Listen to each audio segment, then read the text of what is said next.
muy bien vestido, como siempre va Alfredo, y en cuanto los alumnos lo vieron, le tiraron huevos y le dieron huevos. Y cuando llamó por una noche a su casa y su mujer de entonces le preguntó ¿cómo has estado? ¿Cómo ha salido la conferencia? Alfredo dijo, fatal, me han tirado huevos. Claro, nadie se lo creía, pero le habían tirado huevos realmente. Era verdad, lo que no era verdad es que fuera a causa de la conferencia. Y puedo recordar alguna otra anécdota. Por ejemplo, un día yendo yo a Granada, porque tenía que hacer cosas en la universidad, me encuentro por la calle desorientado un poco a Alfredo. Una institución granadina lo había invitado a dar una conferencia muy bien pagada, pero habían sido poco hospitalarios porque él estaba por la calle solo, no lo acompañaba nadie. Hombre, Alfredo, ¿qué tal? Estamos hablando y te vamos a comer juntos. Digo, no puedo porque es mi cumpleaños y mi madre me ha preparado comida en mi casa, no la puedo dejar colgada a mi madre. Bueno, no te preocupes, ya nos vemos en Madrid.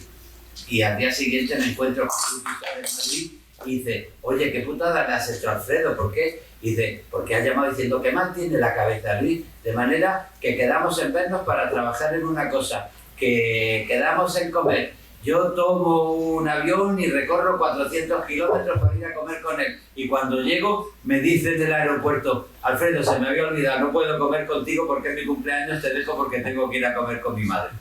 Entonces, se reía Chus del tema.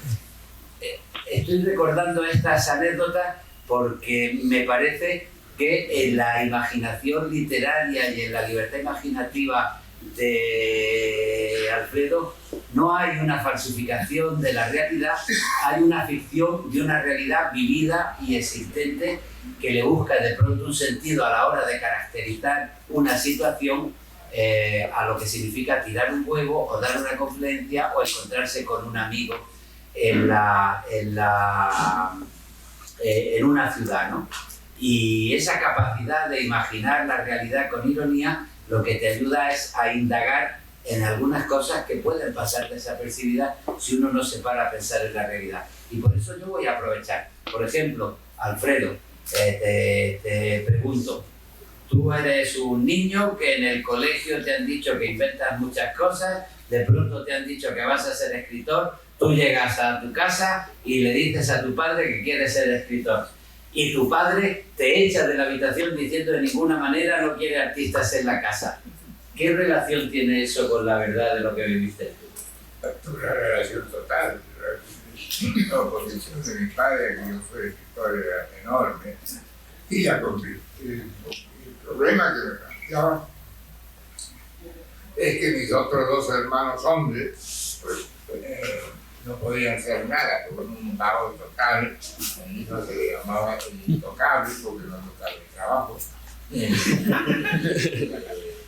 Mi otro hermano pues era sordomudo, y el hecho de yo quisiera ser escritor porque cayó muy mal a mi padre. Le di gusto, eso sí, antes de morir, porque el día que me gradué de abogado, profesión que hice solo por darle gusto, ¿no? Estaba en la clínica y yo crucé Lima desde la Universidad de San Marcos, del parque universitario entonces, y corrí hasta el hospital donde estaba, y ahí llevé mi diploma de abogado y dije, mira papá, te traigo esto para que estés tranquilo, ¿no? Y así fue mi relación con él, ¿no? Era un hombre que no hablaba, absolutamente nada, ¿no? Y yo viajaba, le encantaba viajar por los Andes centrales del Perú. Y yo viajaba con él porque a veces, pues, aunque sea, cámbiame la llanta, muchachos, pues ya era un diálogo profundo con mi padre. Y así transcurrió mi vida a ese nivel, hasta que logré liberarme de todo y me Europa y empezar a escribir, que era para mí de lo que se trataba en esta vida. Y sin embargo, cuando recuerdas tu fuga hacia Europa, una de las despedidas que más recuerdas y con más emoción es el beso que os disteis en la puerta de la casa de tu padre. Así es, en efecto. Choferes del banco puerto de Marcona, donde salía el barco, él llevaba remesas de dinero a la sucursal de Marcona y aprovecharon para meterme en ese automóvil, ¿no? Era una camioneta en realidad, y llevarme pues, hasta Marcona, donde me iba a embarcar. Realmente fue tremendo porque pasaba por mí la camioneta a las 5:30 de la mañana y ya yo me había despedido de todos y cuando bajé me encontré con mi padre en la puerta de la calle, en la puerta de la casa y nos dimos un gran beso y me dijo, sigue tu camino muchacho, siempre y cuando sigas para arriba, ¿no? Frase muy de mi padre, ¿no? Y yo creo que fue el hijo que le dio gusto, en realidad, y se alejó de él para darle gusto mejor. Y tuve esa relación, incluso empezó a mandarme dinero para que yo viviera mejor, cosa que le devolví siempre el dinero, ¿no? Quería ser totalmente autónomo de él. No fue un hombre grande, un hombre callado, al final, pero con una vida marino mercante apasionante, ¿no? Contaba historias pero importantísimas, como había cantado el Escala de Verán con Tito Esquipa, con Caruso, y estas historias se fueron probando, ¿no? Fue un gran tenor peruano que había triunfado en el Escala de Verán, llegó al Perú ya viejo para seguir, y dijo que todo se lo debía a don Giuseppe Francesco Braga, ¿no? En realidad contó que era verdad todo lo que mi padre contaba. Contaba en efecto.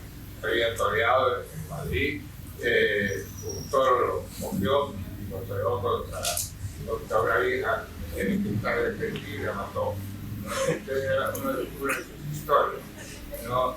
Cómo había cantado con sus esquipas, ¿no? O como en el África había estado una tribu que las mujeres tenían las tetas tan caídas que los hombres se afilaban con cuchillos en las tetas de las mujeres. Muchas cosas se fueron probando con los años, ¿no?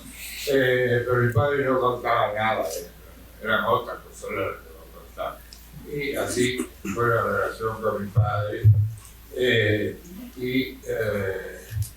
Pues le mandé mi primer libro de la Casa de las Américas, de Huerto Cerrado, que fue un finalista en la Casa de las Américas en Cuba, y se lo mandé, y no me lo agradecí, quiso ser el padre que no quería que su hijo fuera escritor para siempre, ¿no? Y no me agradeció nada de eso. Poco después murió y yo seguí libre de él ya, y le agradezco hasta el día de hoy todo lo que hizo por mí, ¿no? Más que mi madre era otra cosa, ¿no? Mi madre firmaba mis libros, ponía la madre del autor, ¿no? Dos caracteres profundamente distintos. Eso lo hace ahora Germán Coronado de vez en cuando también. El editor del autor. Muy bien, pues.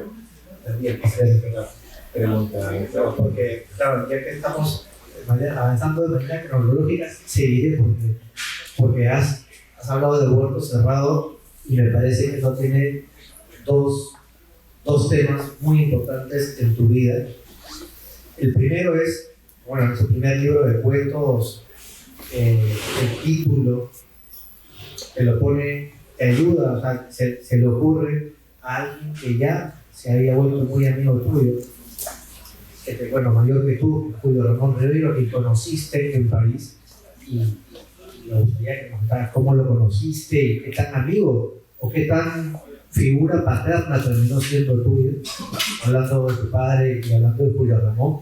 Y lo segundo, que a mí me parece excepcional, es que hay un cuento en ese libro que difiere de todos, que es Con Jimmy en Paracas, que es un libro que yo lo veo como la génesis de la voz que luego logras tener como autor. con Jimmy Paracas está bastante cerca a lo que termina siendo Un Mundo para Yuyu en cuanto a la manera de escritura, ¿no?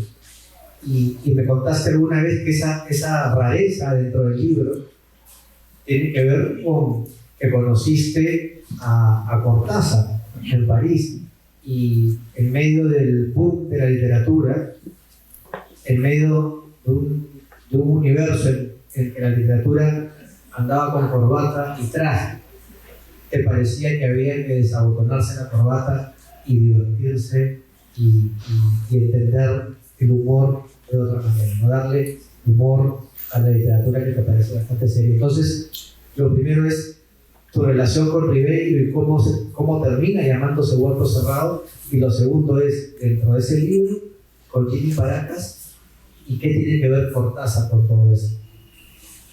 Bueno, Cortázar en realidad es un escritor que escribía y se amontonaba los libros realmente. Y eso me impresionó mucho. En la lectura de Cortázar fue un modelo realmente de lo que había que hacer con la literatura, ¿no? Me interesé mucho, lo conocí y convenía mucho con él, ¿no? Y me estimuló mucho a seguir escribiendo, y realmente fue un escritor ejemplar para mí, ¿no? Un escritor huraño, encerrado en sus casas y no escribía, sino que tocaba la trompeta, ¿no? Y realmente tuve una gran amistad con él y me apoyó mucho en mis primeros libros, en realidad. Y hasta hoy se lo agradezco. Bueno, Julio Ramón, ya la amistad pues, fue hasta la fraternidad. Lo recuerdo que cuando estaba muy grave ya, mandó un texto grabado para su familia, para su hermano, para que tuvieran noticias de él.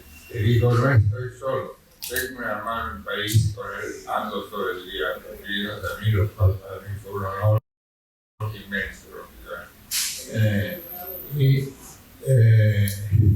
Pues con Julio Ramón Ribeiro nos reuníamos todos los domingos sin falta y escribíamos, nos mostrábamos, pero no lo teníamos escrito a lo largo de la semana. También participaba en esos encuentros Mario Vargas, que ya vivía en Barcelona, pero que venía con frecuencia a París y almorzábamos los domingos, y la pasábamos muy bien hablando de lo que habíamos hecho durante la semana, lo que habíamos escrito, lo que habíamos leído, toda unos encuentros de lo más provechosos para mí. Luis, ahora tengo una curiosidad contigo. ¿Cómo, de repente ayer lo dijiste, pero perdóname si me lo perdí? ¿Cómo te hiciste amigo de Alfredo? ¿Cómo se conocieron? Bueno, Alfredo en un momento determinado vino a Madrid y vivió en Madrid y se convirtió en un personaje muy atractivo, no ya en el mundo de la literatura, que no era como autor, sino en el mundo de mis amigos literarios. Era muy amigo, íntimo amigo de mi editor de poesía, Jesús García Sánchez, Chupisor, y era amigo de Ángel González, y tuve la suerte de conocerlo dentro del ambiente en el que yo me movía. En casa de Pepe Esteban, otro amigo, surgió además la posibilidad de organizar un curso de verano dentro de la Universidad Complutense en Aguadulce, una ciudad un pueblo de Almería, y fue una experiencia que selló nuestra amistad. El año 91, me parece, el verano del año 91, y cuento la anécdota por lo siguiente, porque nosotros nos habíamos visto ya con Chus, habíamos salido y tal, pero en Almería, en el curso de Almería, estaban de directores del curso, José Manuel Caballero Bonal, otro escritor, otro amigo, y Alfredo. Y estaba de secretario del curso Pepe Esteban. Bueno, el curso de verano, la universidad, cada cual con su historia, los alumnos, todos en un hotel donde se servían buenas copas, etcétera, etcétera.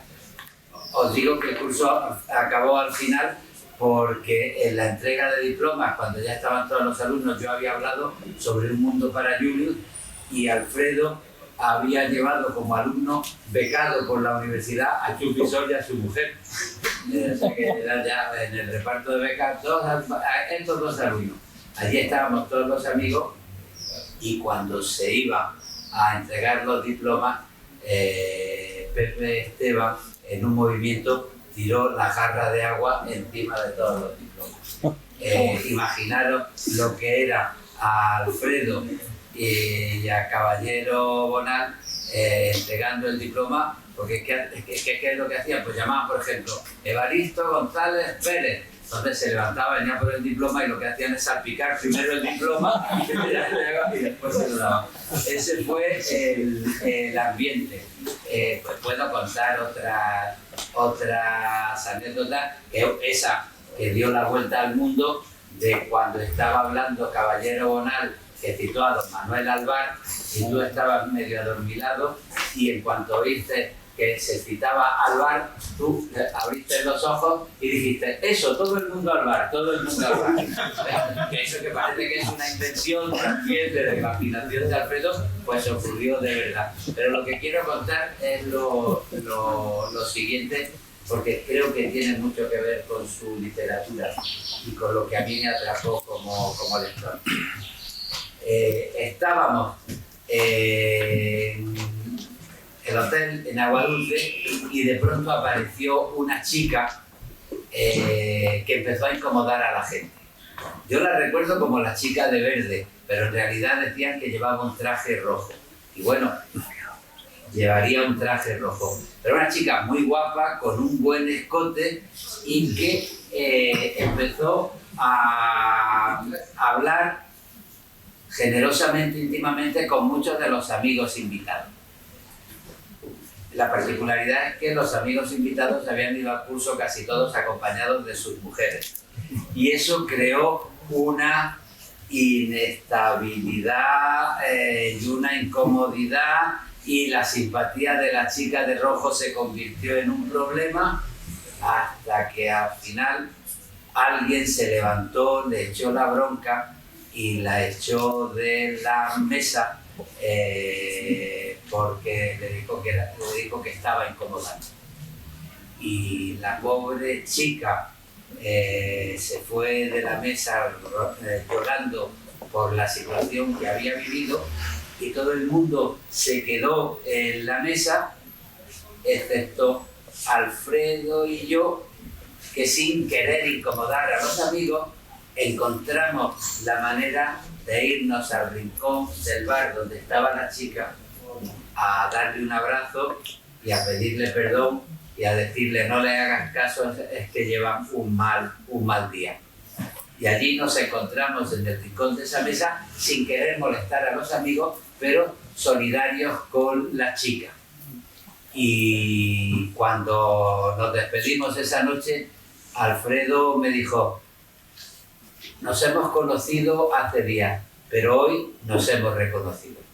Y a mí me emocionó, porque de pronto el reconocimiento ese me llevó a la situación de la hospitalidad de la narrativa de Alfredo que yo había habitado, para comprender lo que son los desamparos, los personajes en una situación difícil, y eso que creo que es una lección cervantina de estar siempre con los que pierden y no con los que hacen un ejercicio de virtud y de autoridad.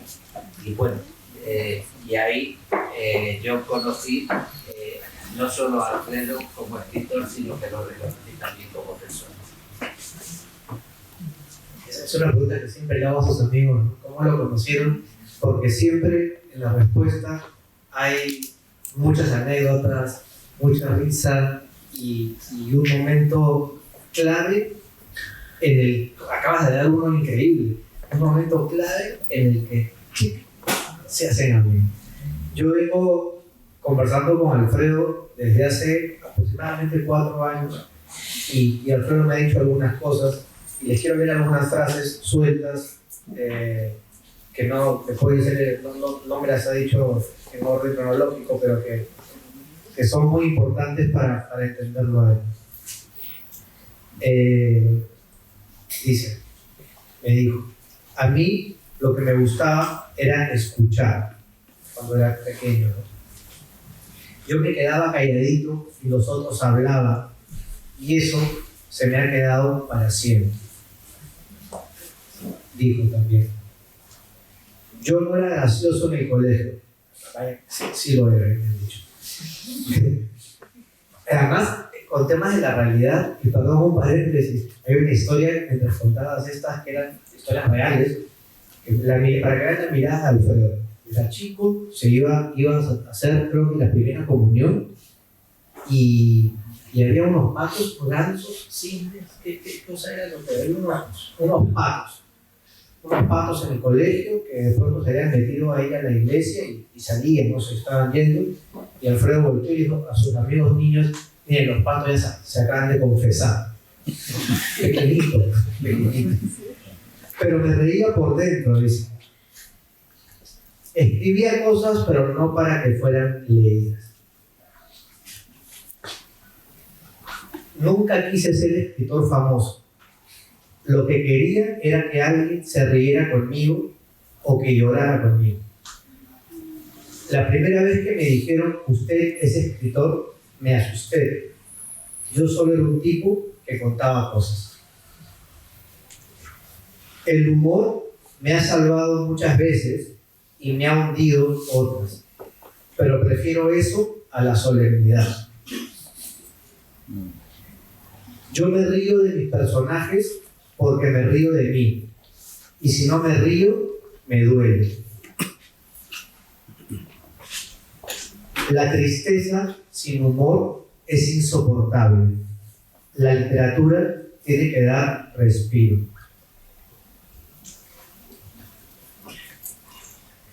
A veces no sé si escribo cuentos o recuerdos, o si da lo mismo.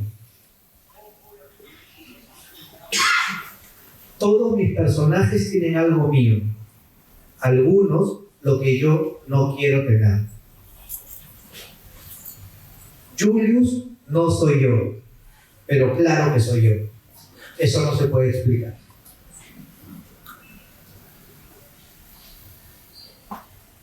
He contado mi vida muchas veces sin darme cuenta, y a veces me lo hacen notar. Esto más o menos César me lo contabas el otro día.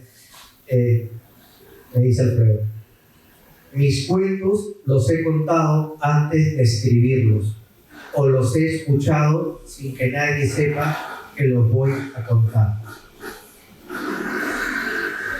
Y por último,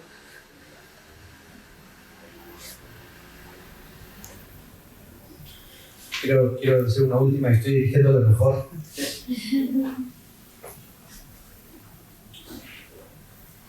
Y esto me parece que es de la verdad. Yo escribía como quien tiene que hacerlo para no enloquecer. Es eso bien importante en tu vida, ¿no? La escritura como salvación, ¿no? Y además como una salvación y que al resto está ahí y al mismo tiempo no está ahí, y es el humor también. Ha sido como la olla para un náufrago, ¿no? El humor era fundamental. Hay que reírse para que duele menos. Lo que escribe, lo que es real en la vida, lo cuenta uno en un libro y parece ficción. El dolor está ahí, y uno no puede huir de él, ¿no? Uno se enfrenta a él en la página. Realmente uno pasea muchas veces, pero está conectado con el fondo de la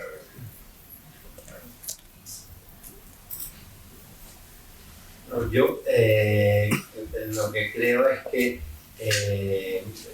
tenemos que darte las gracias por muchas cosas que tú has reflexionado en tus artículos también sobre la literatura y en tus crónicas y en tu manera de pensar. Por ejemplo, la necesidad que ha tenido la mejor literatura de tomarse en serio el humor. Eso que parezca que el humor es una debilidad que le quita peso a la literatura es una mentira, ¿no? Y en tus reflexiones, por ejemplo, sobre la tradición que va de Cervantes a Quevedo, de Quevedo a la actualidad, nos habla de lo indivisible que es la inteligencia del humor y el humor de la mirada crítica, ¿no? Claro. En estos días que estamos hablando sobre la oralidad, sobre el humor, sobre la capacidad literaria, pues tenemos muchas razones para darte las gracias.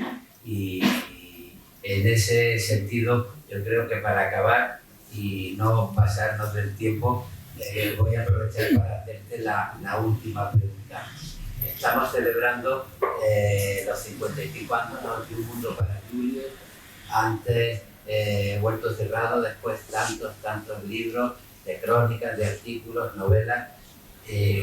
Llegados a esta edad y habiendo nacido tú, si no recuerdo mal, en 1939, ¿te sientes realizado como escritor? ¿Estás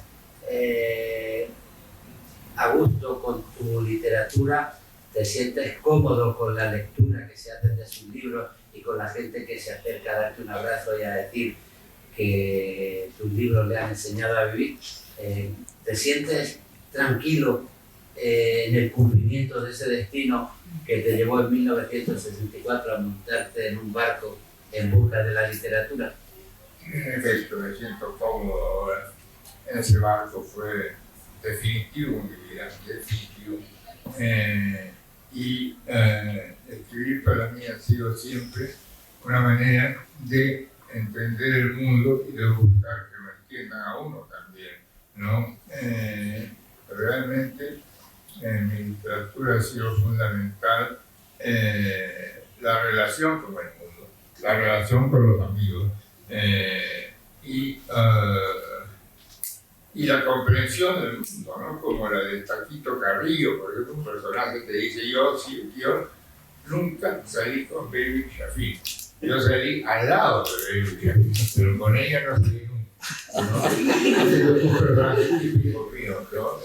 Los grandes fracasados, los grandes soñadores fracasados, pues existen desde que empecé con mis libros de cuentos, ¿no? Por ejemplo, empecé con un libro de cuentos, Huerto Cerrado, y ahí ya está este fracaso, ¿no? Que mueve a los personajes de todo mi libro. Pues nada, por ese destino cumplido estamos aquí haciéndote este homenaje. Yo le agradezco a la Universidad de San Marcos que haya organizado este homenaje y que me haya permitido compartir con Daniel y con tantos amigos este sentimiento de admiración que te tenemos. Muchísimas gracias.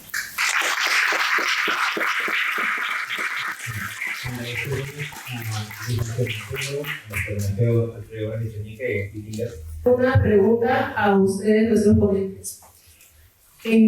Bueno, ahora como escritores, ¿cuál ha sido su relación con la obra de Bryce Echenique y cómo eso ha influido en sus carreras actuales? Bueno, muchísimas gracias por esta presentación, por la ocasión de estar aquí con ustedes en este encuentro que me parece que es un acto de agradecimiento, de respeto, de cariño, de admiración hacia Alfredo Bryce, quien ha significado tanto para todos nosotros, cuyos libros nos ha acompañado, ha sido parte de nuestra educación sentimental, desde ese ejemplar de Mundo para Julius que leí yo cuando estaba en el último año del colegio. Para, creo, ¿no? Contar algunas de las experiencias del lector, ¿no? ¿Está ahí el problema? No está bueno. ¿Ah? Tiene que ser así.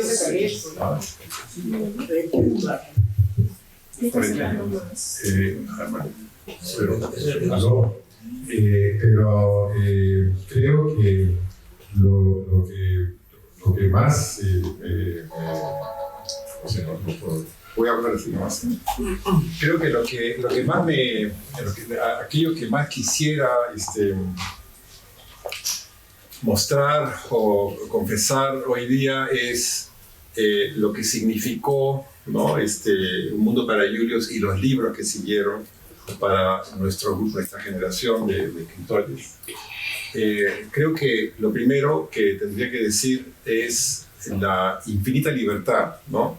Del lenguaje, es decir, la liberación del lenguaje, ¿no? La idea de que de que las palabras son posibilidades de juego infinito y capaces, ¿no? De expresar la variedad lúdica del mundo.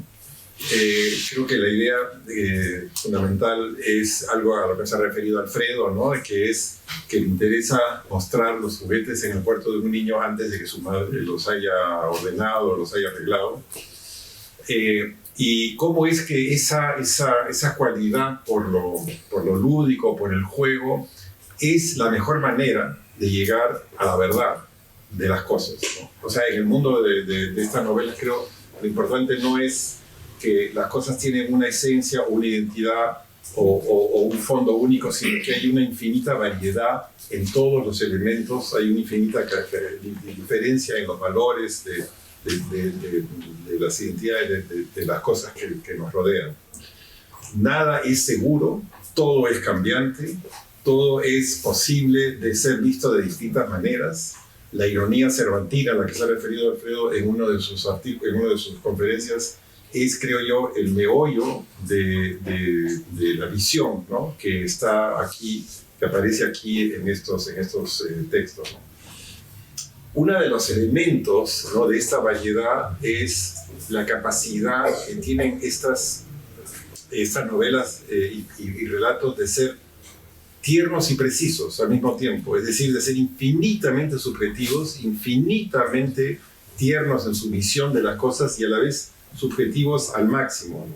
Yo quisiera citar un pasaje de Un Mundo para Julius, que es el pasaje en el cual Julius y Vilma están tomando desayuno y dice aquí: no bien arrancaba los soniditos del desayuno, el de la mermelada untada, el de la cucharilla removiendo el azúcar, el golpecito de la tacita contra el platito, el bocado de tostada crocante. No bien sonaban todos esos detalles, una atmósfera tierna se apoderaba de la habitación, como si los primeros ruidos de la mañana hubieran despertado en ellas infinitas posibilidades de cariño. Esta integración del cariño, de la ternura, del afecto con la descripción en diminutivos, ¿no? de los elementos del desayuno, creo que es una de las características que aparece a lo largo de su obra. Otro momento, por mí preferido, es el momento en el cual en el cuarto de mi amada Carlitos ve pasar a Natalia con esa melena rizada, ¿no? Espectacular, que me recuerda lo que me dijo un amigo, que es que cuando una mujer es guapa en una novela de Alfredo, es guapa, ¿no? Y eso es algo que realmente uno ve a lo largo de estas páginas. La sensualidad, la oralidad, la capacidad de sentir que estamos ante una novela bellamente escrita, que sin embargo parece estar bellamente contada por la capacidad de representar, ¿no? el lenguaje oral de los personajes. Es una de las lecciones que nos dio desde muy temprano estas novelas y que nos siguen dando hoy en día. Por lo cual creo que este es un momento muy especial, es un momento que a mí me conmueve mucho, ¿no? Agradecerle en público a Alfredo, agradecerle por su compromiso, por su talento y dentro de ese compromiso y ese talento, la capacidad que le dio a las palabras de volar por los aires, ¿no? Sin barreras ni fronteras, para que en esas palabras nos pudiéramos reconocer.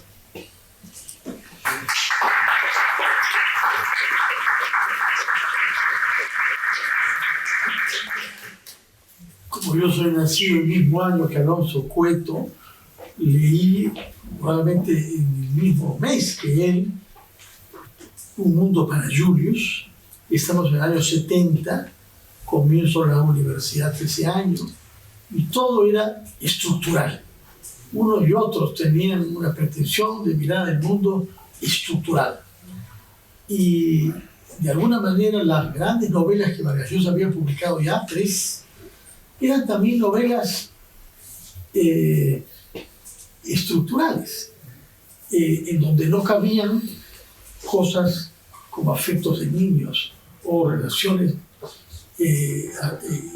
emocionalmente marcadas entre un niño de clase alta con una empleada doméstica. No cabía eso. De pronto, la aparición de Un mundo para Julius tuvo un impacto gigantesco. Es un libro que se difundió con una rapidez increíble y costaba trabajo ubicarlo en el panorama de la literatura peruana en la época. Argueda se había suicidado poco antes y Conversación en la Catedral se había publicado un año antes. Estamos marcados por esos grandes autores. El boom estaba en su plenitud. Y aparecía una novela que nos hablaba a todos, porque nos hablaba sobre la vida familiar y sobre la verdad de lo que los adultos hacen y que ocultan a los niños. A los 16 años, uno está recién descubriendo quiénes son verdaderamente sus padres. La novela produjo un impacto enorme. Para mí, además, el tema afectivo de Julius, su vínculo con la empleada doméstica, el reconocimiento de quién era su padre y cómo eran las relaciones verdaderas entre su padre y su madre, coincidía este tema humano, afectivo, tierno, con el contexto político de la época. Rápidamente se dijo que la oligarquía peruana había sido destruida por la reforma antiagraria de Velasco y por Un mundo para Julius de Alfredo Báez Echenique. Yo oí decir eso, me impresionó. Y no entendía bien, pero al mismo tiempo sentía que había algo de verdad ahí. Es decir, el libro de Alfredo, que no pretendía ser un libro comprometido políticamente más adelante, en La vida exagerada de Martín Romaña, vemos a Martín Romaña que quiere hacer un libro estructural y sobre el sindicato de los pescadores de Chimbote, ¿no? Y fracasa. Ese libro nunca se hace. El personaje se da cuenta que no puede hacerlo. Entonces, sí es un libro que nos sorprendió mucho y marcó el inicio de un autor que había publicado antes un libro de cuentos que había que leerlo cada vez. Y lo más importante que yo descubrí después, quizás podemos hablar más tarde, es que parecía un sobredotado que escribía con una facilidad inmensa y que un libro voluminoso como esa novela le aparecía por su puro talento espontáneo, ¿no? Tomó tiempo darnos cuenta y confirmarlo de manera radical por la publicación de las cartas, sobre todo a Federico Camino, el esfuerzo que había tras esa escritura y el esfuerzo que ha habido tras esa vida, desde la decisión heroica de quedarse a vivir sin beca y sin dinero y eventualmente sin carta de residencia en Perugia, Italia, para terminar un libro. Desde esa decisión, el año 64, hasta las últimas cosas que ha escrito, y hablaremos sobre eso después, yo lo que descubrí es que había una capacidad de trabajo y una necesidad de escribir. Quizás porque las palabras, como ha dicho Alonso Cueto y lo ha dicho por escrito, son como juguetes que un niño necesita para armar el mundo en el que quiere vivir o para amoblar el espacio que le han dado sus padres. Resumiendo, fue un impacto enorme, que yo lo recuerdo con mucha vividez, cuando comenzaba mis estudios universitarios. Aunque no se podía clasificar esa novela, sentimos que había aparecido un autor extraordinario y rápidamente quedó asociado en mi espíritu por los elogios que había hecho Julio Ramón Ribeiro sobre esa novela.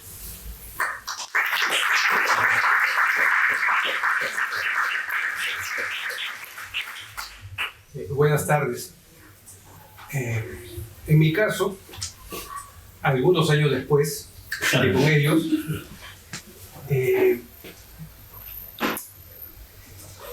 Después de haber leído durante repetidas veces en el colegio, sobre todo porque le mandaban a leer a Ventura García Calderón o autores como Ciro Alegría, ¿no? Que eran autores que yo leía mucho, porque yo leía de todo. Yo leía incluso la etiqueta del baño, del shampoo que en esa época usaba, ¿no? O sea, leía de todo, la verdad. De pronto tuve la fascinación por este autor que yo no conocía. Llegó cuando a los 12 años más o menos me topé con un cuento llamado Jimmy en Paracas. Este cuento que mucho tiempo después me enteré de que Alfredo Bryce Echenique escribió de cero cuando se le perdió aquella maleta en Italia, ¿verdad? Y para mí fue una revelación ver que podía haber alguien y podía haber una historia con la cual yo podía identificarme siendo un adolescente. O sea, cómo no sentirme como Manolo, tímido, siendo observado por el resto, que no encajaba en este grupo de pitucos, cómo no sentirme Manolo y recordar el carro viejo de mi padre, la vergüenza, el pudor que me daba también mi propia familia en ese momento, ¿no? Alonso ha hablado de ternura y exactitud. Yo creo que el sentimiento que me trajo a leer ese cuento y después todo lo que fui leyendo de Alfredo fue la sensación de que yo podía ser amigo de esos personajes. O sea, la sensación de amistad. Y curiosamente, la amistad probablemente sea la gran religión profesada por Alfredo.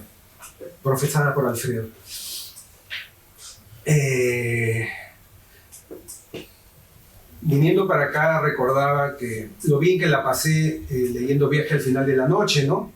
Las aventuras de Fernando Barlamú, ¿no? Pero investigando más después me di cuenta de que yo no podría haber sido amigo de Luis Fernando Salinas, ¿verdad? No podría haber sido amigo de él.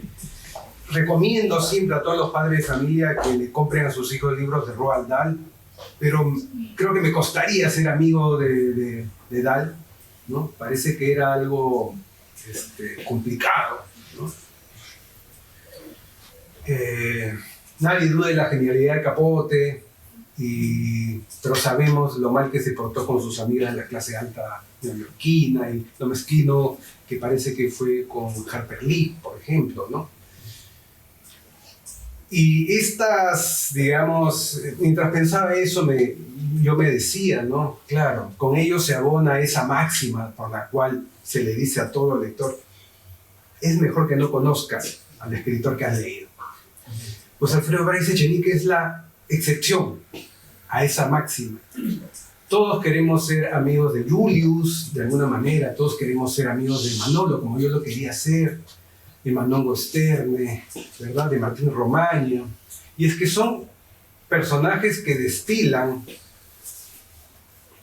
del propio Alfredo Bryce Echenique.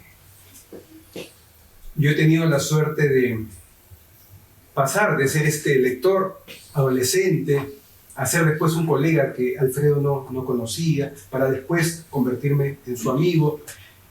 Y ya al frecuentarlo más me he dado cuenta de cómo en distintos ámbitos la gente siente lo mismo que yo sentía de adolescente al leer estas historias, al leer la vida de Manon con Jimmy en Paracas, ¿no? He visto en restaurantes cómo la gente se le acerca temblorosa, como pidiéndole una foto arrobadamente. He visto cómo en los colegios, cuando le he acompañado alguna vez, las juventudes truenan cuando Alfredo habla y están ahí. Es casi místico, en realidad. Y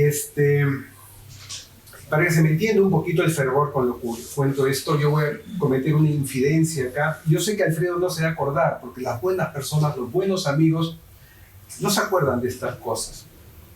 yo hace mucho tiempo trabajaba escribiendo anuncios de publicidad y un día me senté a escribir cuentos. Unos cuentos, uno tras otro, tras otro. Otra gran persona, el gran escritor Alonso Cueto, sin conocerme, escribió los prólogos. El prólogo, perdón, de esos cuentos.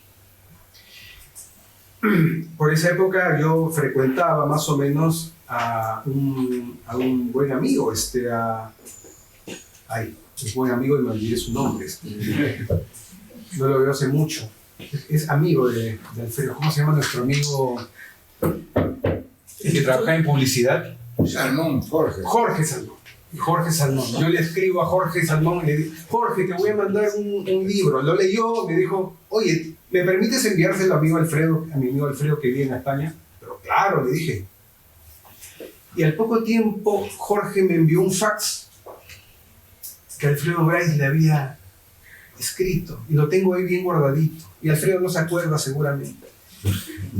Y el fax decía, Jorge, he recibido el libro de tu amigo Gustavo, lo he pasado bien, dile que nunca deje de escribir.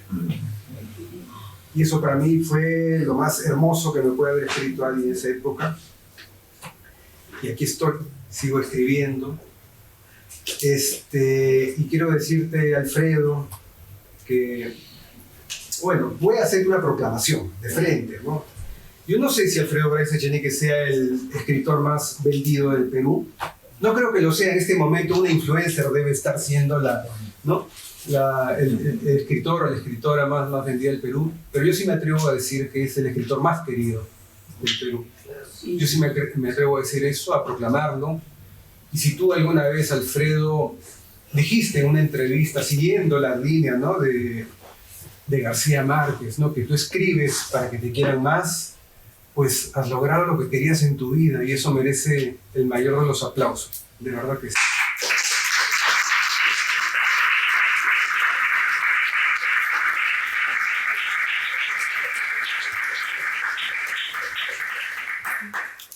Bueno, para continuar con nuestra mesa, ya hemos hablado del aspecto de la obra narrativa de Alfredo Bryce Echenique. ¿Qué me podría decir cada uno de ustedes sobre la obra de las crónicas o los cuentos de Bryce Echenique?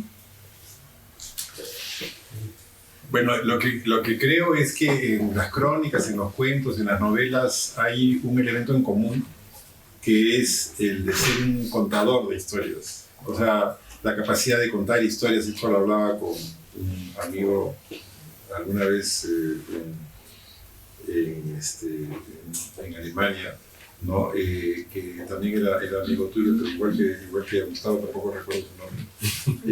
Y él decía eso, ¿no? Que en las conversaciones con Alfredo había esta capacidad por contar, o sea, la alegría de contar. Hay un placer en contar, ¿no? En contar historias, así como hay un placer en escucharlas y en leerlas. Y evidentemente hay tantas historias que a lo largo de los años han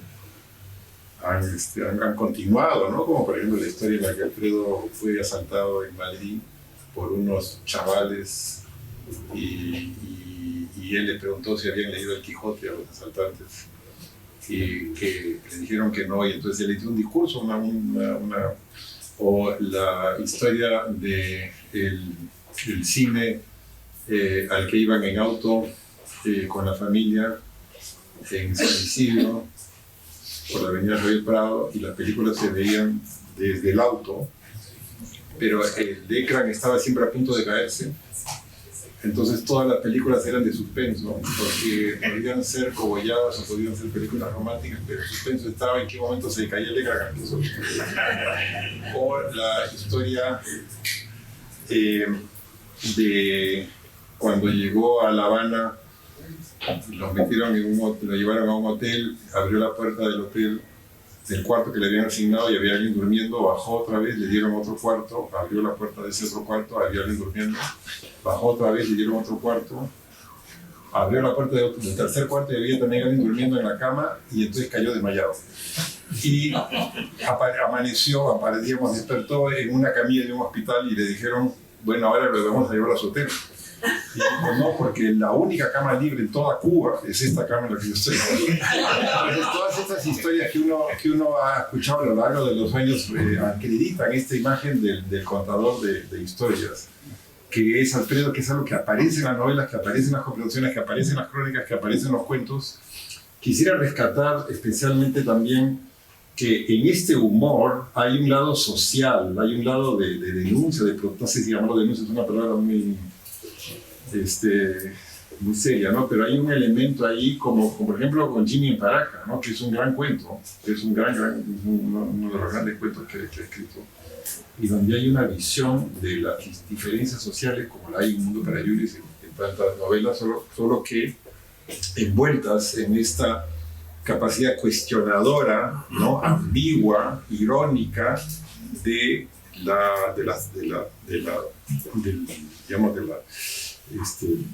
humor, ¿no? A propósito, ¿no? De esta capacidad íntegra, ¿no? Cuando Carlitos y Natalia se encuentran, ¿no? En el huerto de la amada, que hacen el humor y el amor al mismo tiempo, ¿no? Eso es una de las frases también que yo más recuerdo. Y uno de los asuntos que me parece interesante, que me parece importante aquí, es su idea de la literatura, porque, claro, está muy extendida la idea de que la literatura es una salvación, un refugio contra la vida, de que uno huye de la realidad y se refugia en las palabras, en las fantasías,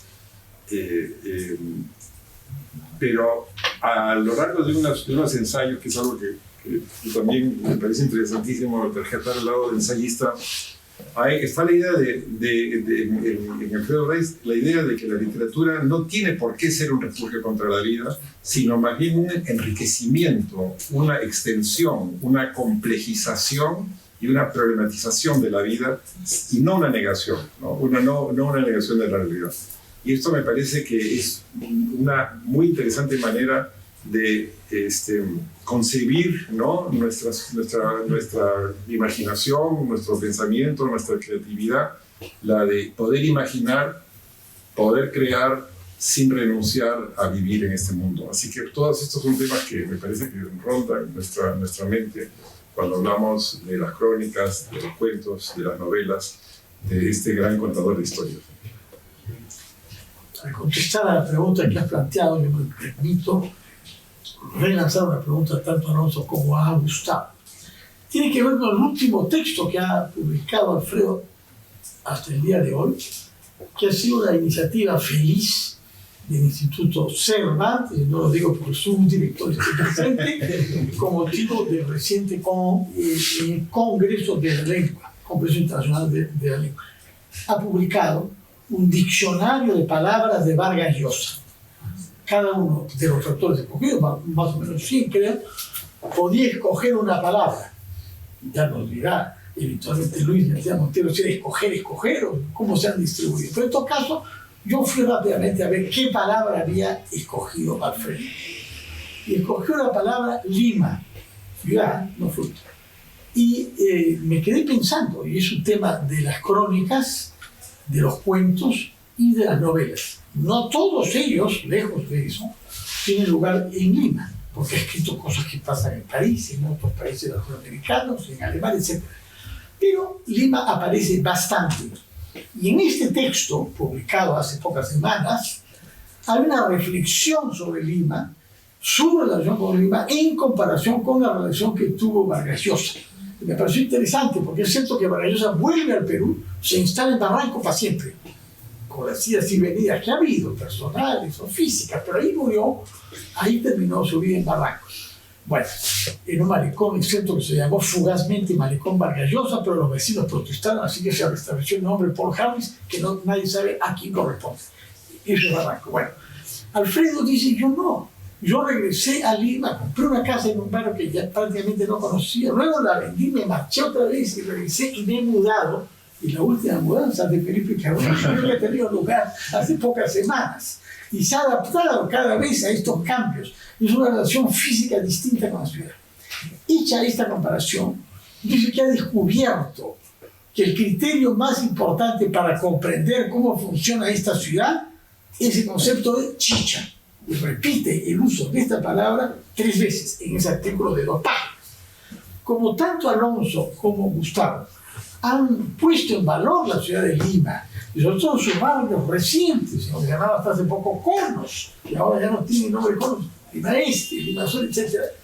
Yo quisiera que ellos nos digan una palabra sobre Lima en la literatura de Alfredo, y además que intenten ayudarme para comprender con más precisión qué significa chicha, porque es una palabra que entendemos cuando se nos dice, pero que no sabría definir. Wow. No, ahora que hablabas, Fernando, de la palabra, quizá me desvío un poquito ya, pero a mí se me ha quedado de Eisenhower y la tiquitiquití una palabra que la tengo aquí grabada y es alternar. No sé si ustedes recuerdan. Alternar. Que tiene que ver de alguna manera con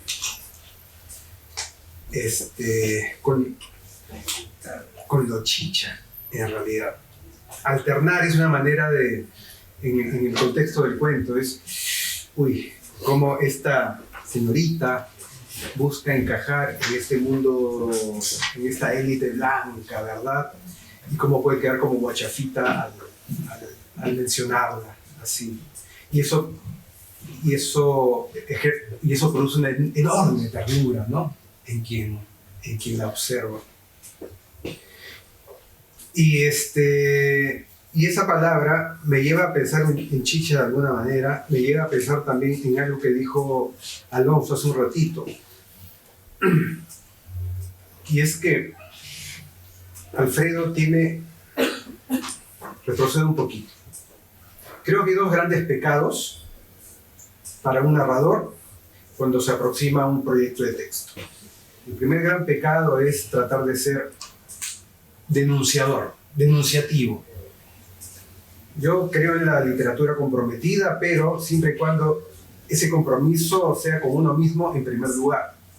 Después, si tu compromiso es con otras causas sociales, perfecto, pero creo que el primer compromiso de un escritor es consigo mismo y con lo que le quema y le arde, ¿no? Entonces, tratar de ser denunciativo con causas sociales, yo creo que hace que se corra el riesgo de perder calidad literaria.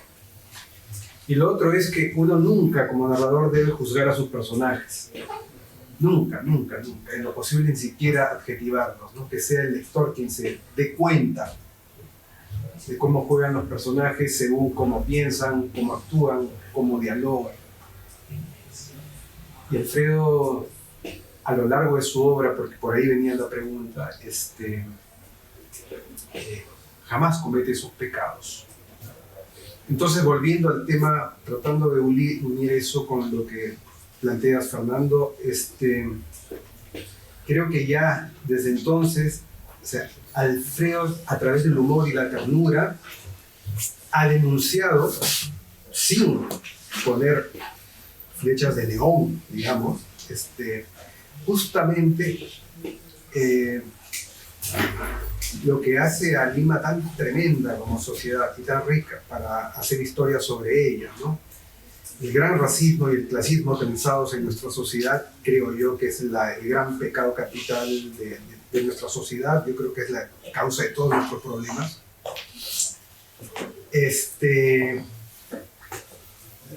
Y Alfredo los afronta, como lo dije, con humor y con ternura, anticipando ya lo que es lo chicha, que es justamente el camino que la nueva Lima, la Lima mestiza, busca justamente para que esas banderas que se clavaron en los arenales, al lado de las pajas, ¿no? de las esteras, se convierte en una bandera de identidad, ¿no? Que se antepone a esa élite que siempre las mira por encima.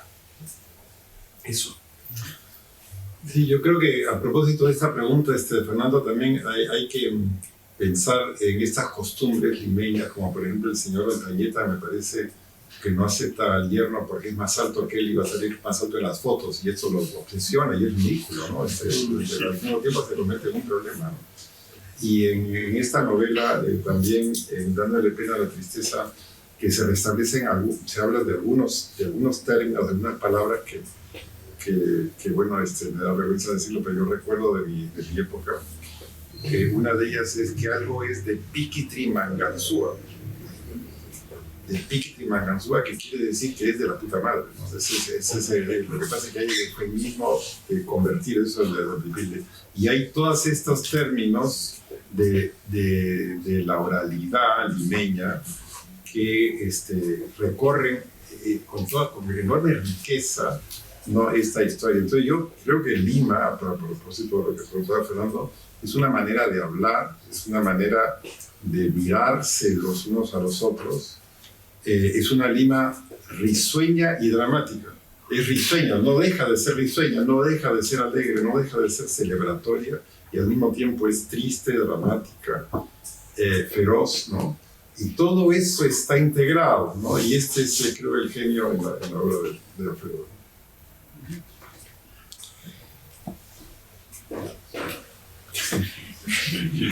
Bueno, estamos un poco ocupados por el tiempo. Bueno, para dar una última pregunta, ¿ustedes tienen una carrera ya establecida como escritores o periodistas? Todavía falta. Bueno, una pregunta que me gustaría hacerles es, ¿en qué medida creen que la obra de Alfredo Bryce Echenique los ha influenciado o ha marcado este camino de su carrera hasta el día de hoy?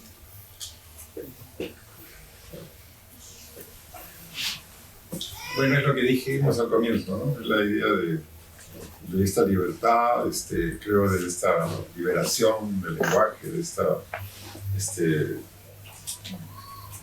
compromiso con la oralidad y con los recursos. En mi caso, yo he tratado 2 o 3 veces en mi vida de escribir una novela inspirada por la de Alfredo Bryce. Lo que pasa es que no he terminado ninguna, pero si alguien me ha influenciado es ciertamente él, ¿no? Y me permito vincularlo eso con otro tema. Mencioné hace poco el texto reciente que ha escrito y publicado en el diccionario Vargas Llosa, inspirado por el Instituto Cervantes, pero yo pienso que es importante decir una palabra sobre su actividad como escritor de cartas, porque los últimos libros que se han publicado en el Perú son libros de su correspondencia con François Mujica primero y con Federico Camino después. Y en el caso de la literatura francesa hay 2 grandes corresponsales: Voltaire, 16.000 cartas, 22 volúmenes de cartas, vivía solo y fuera de la ciudad. Y sobre todo Flaubert. Hay días en que él escribía, Madame Bovary, por ejemplo, 12 horas seguidas corrigiendo, ¿no?, flaubertizando, como se dice en francés, su lengua, y después escribía durante horas cartas.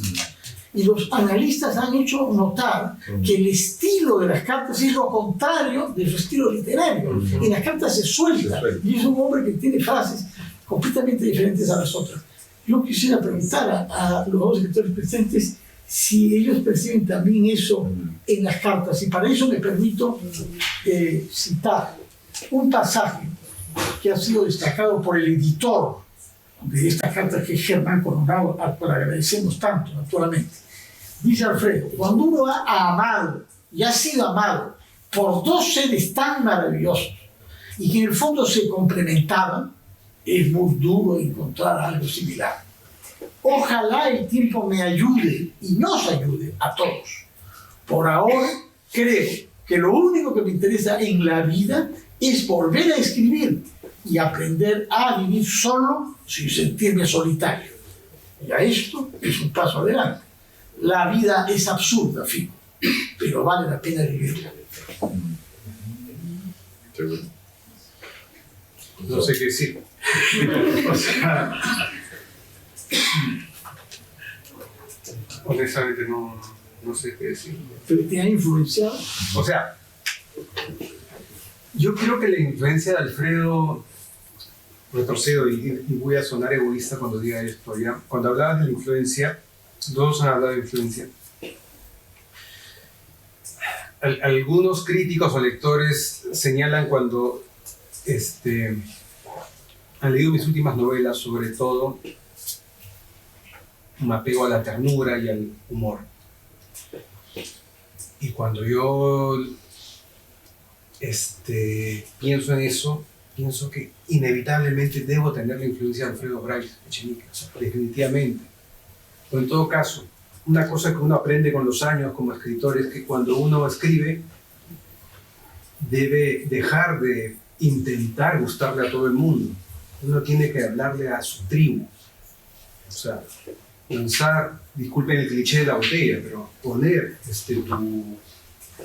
lo que le sale de las tripas dentro de una botella, lanzarlo con la esperanza de que alguien con una sensibilidad parecida a la tuya conecte con lo que enviaste.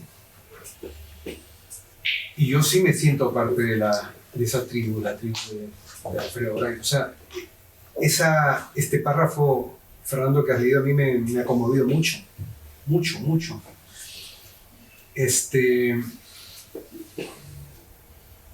Creo que Alfredo es literatura andante.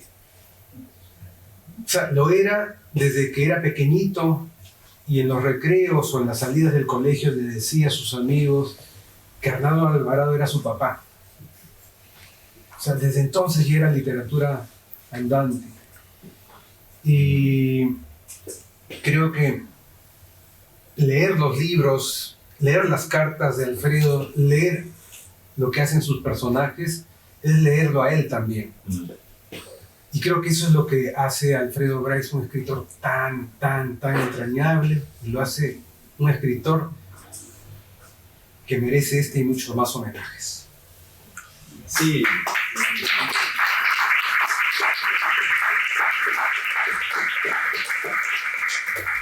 Sí, y recordar a su padre, a Francisco, ¿no? Que en cambio era una persona que seguía las reglas, ¿no? Y que cuando había un semáforo se detenía en el verde porque pronto iba a ser rojo. Y que a la vez fue un gran señor, un gran caballero. Y bueno, yo creo que una de las rasgos que hay que también valorar es la música de esta prosa. O sea, una novela no es una gran novela por sus ideas, por sus temas, sino por el lenguaje y la capacidad, hablando de Flaubert, de la música que instila en la prosa, ¿no? Y cada vez que uno lee uno de estos trozos tienes esta capacidad musical de frases largas. Yo creo que las frases largas son una manera de dar cuenta de estas infinitas recovecos, esquinas, zonas oscuras, zonas claras, meandros de los que está hecha la vida en esta novela. O sea, no se hubiera podido conseguir esa sensación con frases cortas y sucesivas, ¿no? Sino con esta capacidad por ir yendo de un lugar a otro, por ir explorando la realidad a través de estas frases tan largas. Y bueno, también quisiera decir que además de sus calidades como cuentista, como cronista y como novelista, hay que valorar sus cualidades como cantante. Porque es un gran cantante y lo sigue siendo, ¿no? Sobre todo con las habaneras que hemos escuchado algunas de nosotros, como la Bella Lola, que sí lo escucho algunas veces cuando te recuerdo. Así que talento por descubrir. Hijo de un cantante de ópera. Además. Y descubridor, ¿no? De cantantes de ópera. Bien. Bueno, ya, esta va a ser la última pregunta. Bueno, ya conocemos a medida de nuestra actualidad cómo es percibida la obra de Alfredo Bryce Echenique. Pero ahora, por favor, coménteme, en su opinión, ¿cómo creen que será percibida la obra de Alfredo Bryce Echenique para las futuras generaciones, en los años venideros? ¿Será considerado un autor canónico, un autor anticanónico? Lo que pasa es que yo creo que hay algo que han hecho las novelas de Alfredo, han ocupado una zona de la realidad, han desvelado una zona de la realidad, como por ejemplo las percepciones de los niños, las relaciones de afecto con una inocencia ¿no? Auténtica, las relaciones de los niños con las empleadas, con las sirvientas, que son relaciones, digamos, de personas de diferentes clases sociales, pero que han logrado tener este personaje de Vilma, ¿no? En el mundo para Julio, por ejemplo. La presencia de la sensualidad, de la ternura y de la precisión, ¿no? Hay un tema también importantísimo, interesantísimo, que es todo el tema de la gastronomía. Los personajes de Bryce comen de todo. Ahí está el ejemplo de la caja china también en el restaurante, ¿no? Que se llama la caja china, que es el plato más barato, ¿no? Entonces ahí está diversidad, sensualidad, intensidad y a la vez precisión. Entonces estas zonas de la realidad definidas por unos lazos de afecto, de ternura, creo yo que han colonizado una parte de nuestra manera de ser, de la manera de ser de los limeños, de los peruanos, pero también de todos nosotros, de todos los seres humanos, que nadie más ha logrado expresar de esa manera y con tanta gracia, de una manera tan inolvidable. Bueno, la palabra canónico siempre nos asusta un poco, pero es canónico. Por mi parte, como estoy de acuerdo con el que ha dicho Gustavo sobre el factor articulación del racismo con clasismo en nuestra sociedad y en nuestras ciudades, y que la obra de Alfredo toca esa realidad, percibe a los seres humanos desde ese punto de vista. Sus mejores cuentos y sus mejores novelas nos permiten justamente entender cómo funcionamos los limeños y los peruanos cuando nos encontramos los unos con los otros, la manera como uno tiende a ubicarse o a ubicar a los demás en cierto estrato social, ¿no? Creo que su literatura desvela eso, sin espíritu canónico ni espíritu militante, pero hay una realidad. Así somos y hay que tratar de, como dice él, vivir la vida pese a que es absurda. Sí. Y complementando estas ideas, yo añadiría que un factor que no voy a decir garantiza, pero bueno, digamos que tiende a garantizar la permanencia, la prevalencia de una obra a futuro, es la construcción de los personajes de esa obra. Recordemos nomás que es curioso, ¿no? Pero a veces olvidamos que existen muchas más estatuas de El Quijote que de Miguel de Cervantes, ¿no? Personajes como Julius, como Manon Western, son personajes tan ricos, tan bien construidos, tan vivos en realidad, que dudo que vayan a ser batidos por la niebla del tiempo. Y aquí, si me permito ser un poquito empírico, yo lo puedo ver cuando visito escuelas y escucho a los chicos hablar de la obra de Alfredo Bryce en este momento. Entonces, por lo menos, hay una generación o dos generaciones que van a seguir adorando la obra de Alfredo. Hay que decir, para ser empírico también, que tomó 50 años hacer una película sobre Julius. Si la película tomó 50 años, no veo por qué dentro de 50 años seguirán vigentes algunos de los descubrimientos que uno vive leyendo la obra de Alfredo Bryce. Sí. Hay muchas razones para pensar que la vida es absurda, pero hay un instinto que te dice que vale la pena vivirla, ¿no? Y eso es una de las cosas que están detrás de este libro.